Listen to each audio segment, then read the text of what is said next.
ఎలాంటి వ్యాఖ్యలపై సెలబ్రిటీలు కూడా స్పందిస్తూ ఉన్నారు. బాలీవుడ్ నటి Deepika Padukone, Indian badminton player Gutta Jwala కూడా రియాక్ట్ అయ్యారు.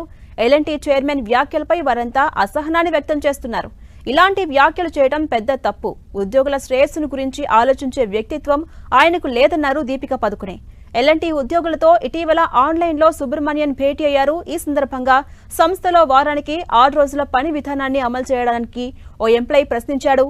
ఆ సమయంలో కంపెనీ చైర్మన్ స్పందిస్తూ ఆదివారాలు కూడా మీతో పని చేయించలేకపోతున్నందుకు తాను చాలా బాధపడుతున్నట్టు తెలిపారు. ఎంతసేపు ఇంట్లో కూర్చుంటావు, ఎంతసేపు నీ భార్యను చూస్తూ ఉంటావు, ఆఫీస్కి వెళ్లి పనిచేయాలని పిలుపునిచ్చారు ఎల్ఎన్టీ చైర్మన్ సుబ్రమణ్యన్.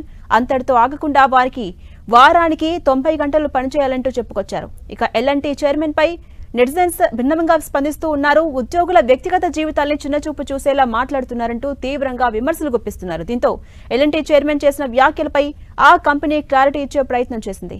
జాతి నిర్మాణమే ఎల్ఎన్టీ ప్రధాన లక్ష్యమన్నారు. ఈ విస్తృత లక్ష్యాన్ని చైర్మన్ వ్యాఖ్యలు ప్రతిబింబిస్తాయని ఆ కంపెనీ ప్రతినిధి వివరణ కూడా ఇచ్చారు. అయితే ఈ వివరణపై దీపికా పదుకునే మరో పోస్ట్ పెట్టారు. భార్యను చూస్తూ ఇంట్లో కూర్చుంటే